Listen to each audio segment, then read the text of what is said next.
Namaku Rohman. Malam ini aku akan menceritakan satu kejadian yang baru aku alami beberapa bulan lalu. Saat itu, aku dimintai tolong oleh ayahku untuk mengantarkan sebuah barang ke rumah omku yang ada di luar kota. Barang yang akan diantarkan berada di dalam satu dus yang cukup besar,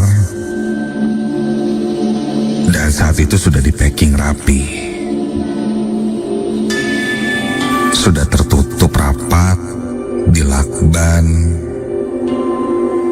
dan ketika aku tanya apa isi barang itu, ayah tidak terlalu menjelaskan. Hanya saja dia minta aku mengantarnya ke rumah omku yang ada di Subang.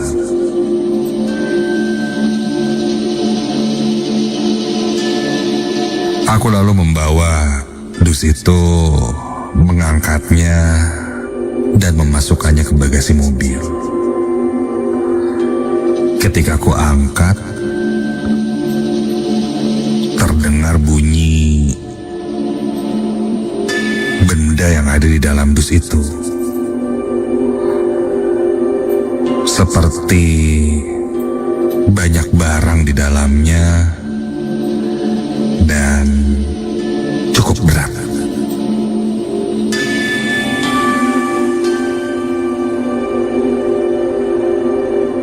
Mengingat usia ayahku yang sudah 60 tahun lebih, jadi ayah bilang tidak ikut, dan aku mengantarnya sendirian.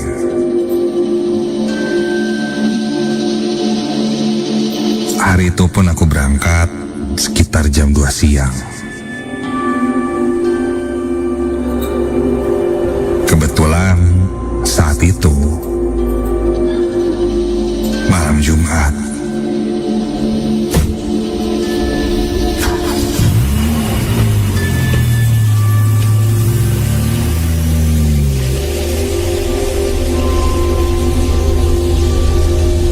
Perjalanan dari Bandung menuju Subang, aku memilih jalur Lembang yang nantinya naik terus Ciater hingga nantinya sampai ke Subang.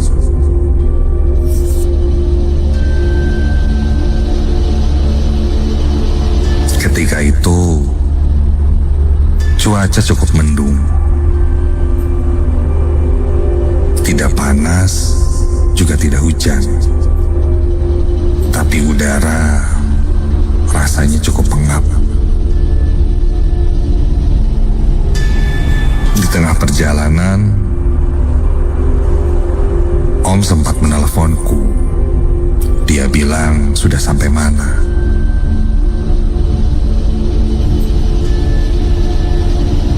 Saat itu posisiku sudah di daerah Tangkuban Perahu.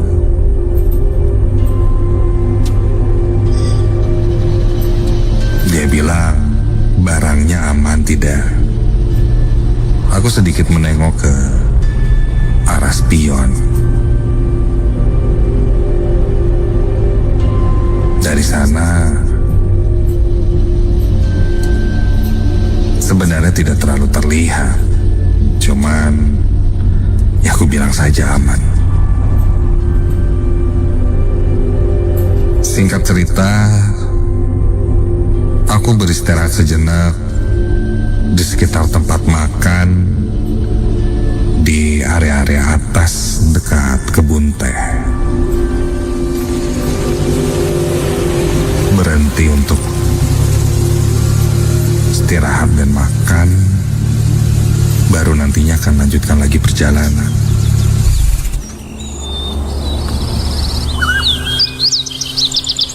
Dan untungnya saat itu kondisi jalanan tidak macet. Jadi estimasiku Ya, kurang dari 1 jam, sepertinya aku akan sampai di rumah omku sebelum maghrib.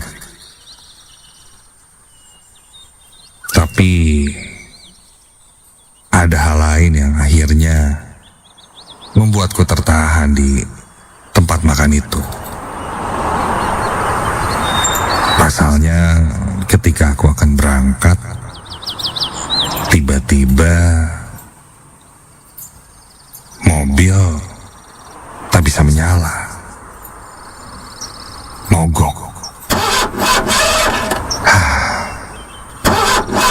Aku coba berkali-kali menstarter mobilku. Nggak nyala sih. Gini nih kalau mobil tahun tua.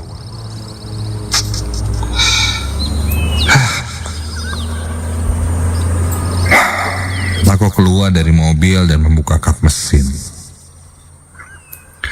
Beberapa orang di warung itu coba untuk membantuku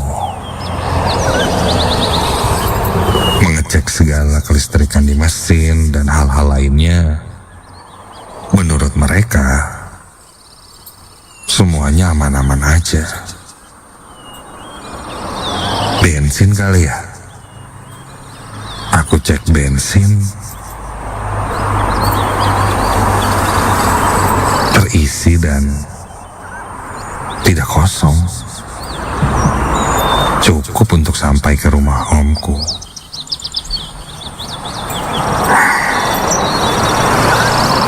Bahkan aku coba untuk mengecek aki, air radiator dan lain segala macam. Dari hasil pemeriksaan, semuanya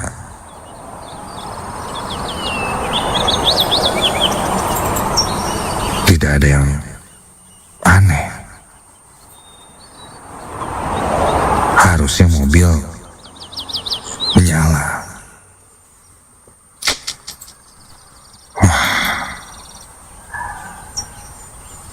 Mungkin overheat kali ya. Jadi harus istirahat lebih lama. Setelah dingin, baru jalan lagi. Ya, aku pun menunggu sedikit lebih lama. Sampai hari pun mulai gelap.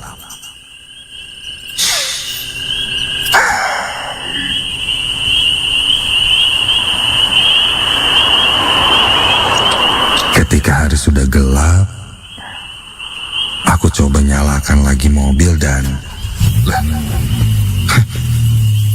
dengan mudahnya mobil menyala. Tak berlama-lama karena hari pun sudah gelap,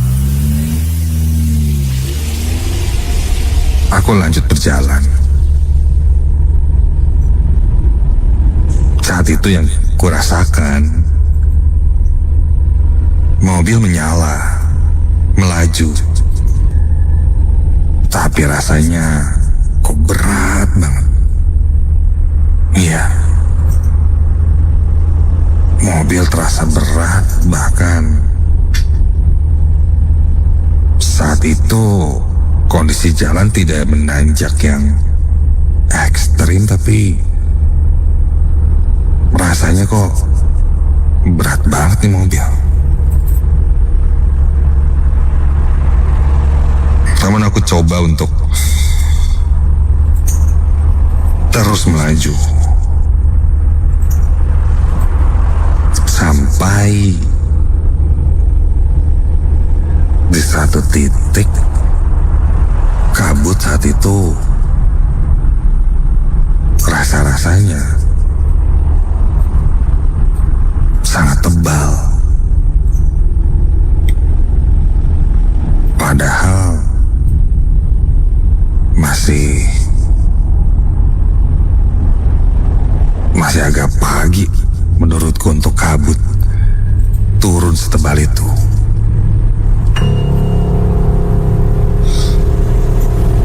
Otomatis aku memperlambat laju mobil, lebih berhati-hati.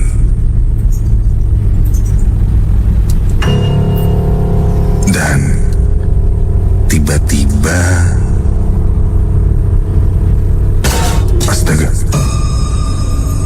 aku mendengar dus yang ada di belakang itu seperti bergerak.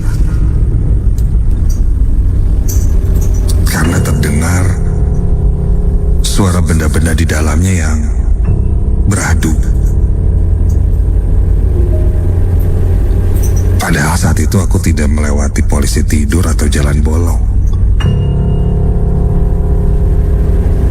Jalanan rata, mulus bahkan. Dan aku pun tidak ngebut. Aku coba perhatikan lagi sampai iya, dus itu seolah-olah bergerak seperti terlempar hingga membuat benda-benda yang ada di dalamnya terdengar berbunyi.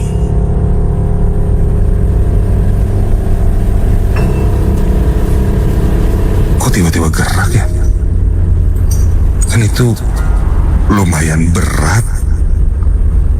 Dan gak mungkin kalau gak ada pergerakan bisa bergerak bahkan sampai berbunyi seperti itu. Aku mulai waspada. Entah kenapa suasana di mobil kini terasa aneh. Ada perasaan mencekam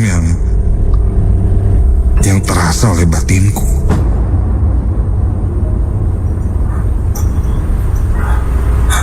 Dan puncaknya, saat itu tiba-tiba dus yang ada di belakang mobilku ini bergerak-gerak dengan sangat tak beraturan. Iya.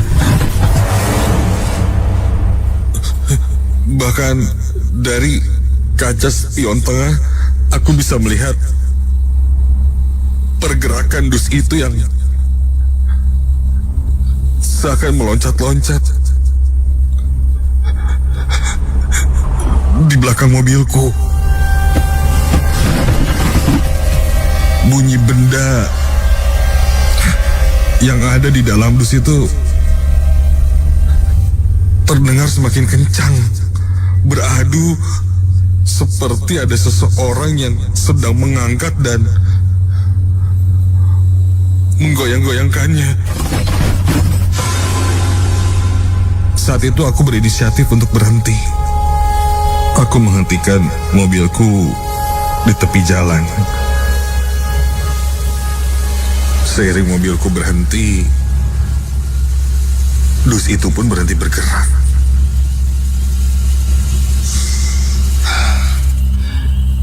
Dalam hati aku meyakinkan bahwa ini cuma sugesti.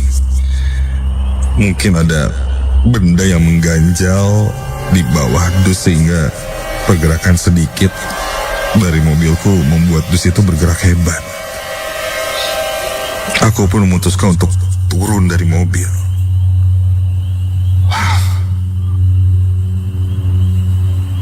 Aku buka bagasi belakang, dan ketika itu kulihat tidak ada apapun yang mengganjal di bawah dus. Tak berlama-lama aku langsung mengangkat dus itu dan memindahkannya ke jok tengah agar pergerakannya bisa kulihat lebih jelas. Bahkan saat itu sempat ku ganjal agar dia tidak bergerak. Setelah ku ganjal, mengganjal dengan jaketku dan memastikan dus ini tidak mungkin bergerak. Aku kembali jalan menuju ke rumah omku.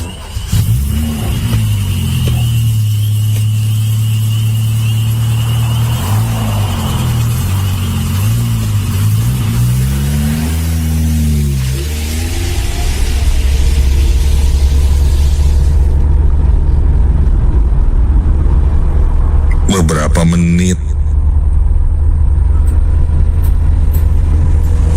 kurasa tidak ada hal-hal aneh yang terjadi lagi setelah kupindahkan. Sampai tiba-tiba tercium bebauan yang aneh, yang seharusnya tidak ada di dalam mobilku itu. Tercium sekilas seperti bau kentang yang direbus.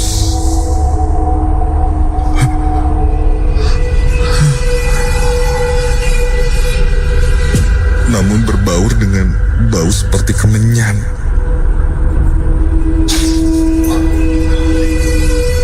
Iya, semua jendela mobilku tertutup. Dan tiba-tiba wangian itu muncul. Rasa-rasanya tidak masuk akal. Refleks aku membuka jendela mobil agar bau-bau itu keluar dari dalam mobil. Namun alih-alih bau itu hilang,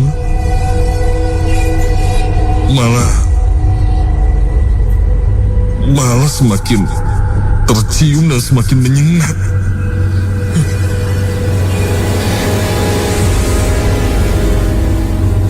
Dan tiba-tiba bulu kuduku berdiri merinding saat aku coba menengok ke arah spion belakang. Karena saat itu kulihat dari pantulan cermin spion tengah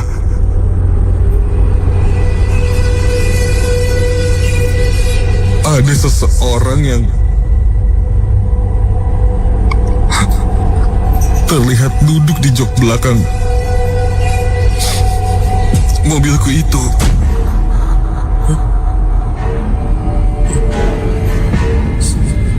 Seorang kakek-kakek tua memakai baju pangsi hitam dengan rambut beruban putih dan berjanggut. Bibirnya terlihat komat kamit dan lirih terdengar suara seperti orang membacakan mantra-mantra yang entah aku tak mengerti bahasa apa.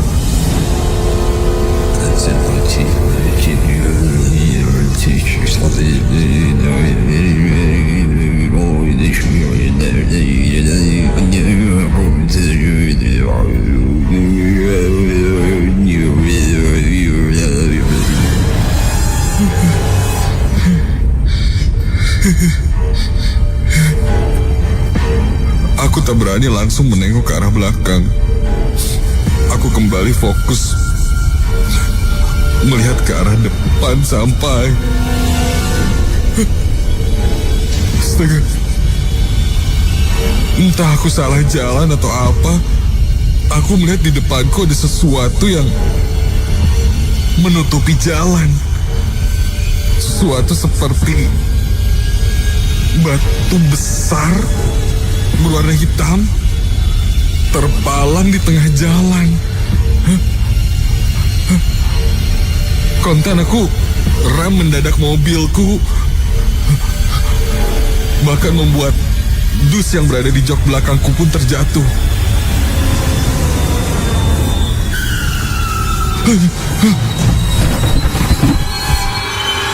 Dan ketika ku perhatikan dengan seksama, itu bukan batu ataupun batang pohon yang melintang di jalan, tapi terlihat seperti sebuah kaki yang sangat besar.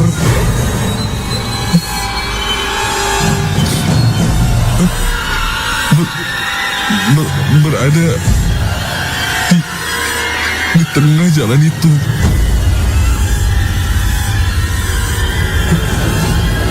Kulitnya hitam berbulu dan menjulang satu sosok yang sangat besar di sana.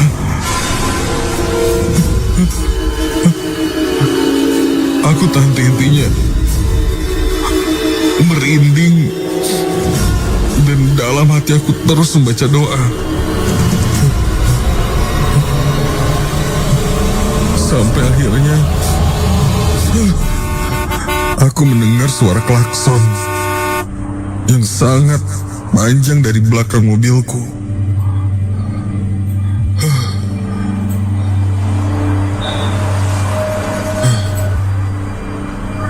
Kulihat ada mobil yang lain yang terhalangi olehku yang tiba-tiba berhenti mendadak. Seketika itu juga sesuatu yang besar di depanku itu hilang.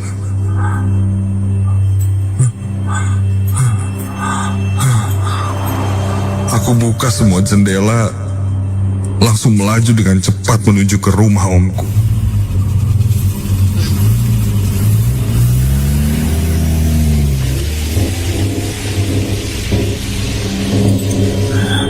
Singkat cerita, aku sampai di sana. Omku bilang beberapa kali dia coba menelponku, namun tidak aktif. Padahal jelas handphoneku ada, dan entahlah kenapa sampai akhirnya jadi tidak ada sinyal. Dia bertanya kondisiku karena omku sepertinya melihatku mengalami satu kejadian aneh. Dia langsung berkata apa yang aku lihat, apa yang aku alami. Aku pun ceritakan apa saja yang terjadi, dan keanehan ini terjadi ketika mobil mulai mogok dan perjalanan ini dilakukan di malam hari. Sampai akhirnya omku pun menjelaskan barang-barang yang ada di dus yang dibawa olehku itu berisi benda-benda pusaka milik ayah zaman dulu, yang dimana benda-benda tersebut ada isinya, ada penunggunya. Dus itu pun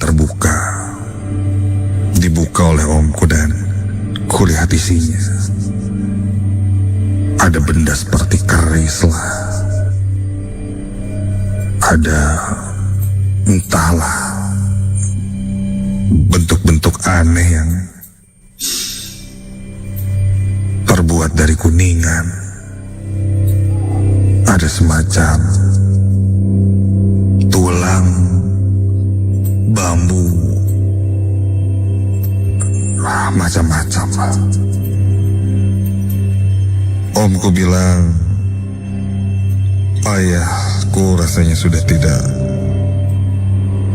ingin mengurusnya lagi karena sudah berumur, hingga dampaknya ke kesehatan secara fisik. Maka dari itu, ayah menitipkannya kepada omku yang cukup mengerti dengan hal-hal seperti ini. Namun sepertinya di perjalanan ada satu sosok yang menunggu salah satu benda ini yang tidak mau dipindah tangankan. Ada juga bentrokan energi yang terjadi dengan sosok yang mungkin menjaga di salah satu titik di jalan itu, sehingga hal-hal aneh mulai terjadi. Apapun itu rasanya tidak bisa dijelaskan dengan logika. Namun aku mengalaminya. Bahkan sempat membuatku hampir celaka. Ayah tidak memberitahuku tentang ini karena takutnya aku malah menolak, katanya. Yang jelas, benda itu kini sudah berpindah tangan. Dan entahlah apa yang akan dilakukan oleh omku itu. Yang jelas, aku cukup lega ketika barang-barang itu sudah tidak ada lagi di dekatku atau ayahku.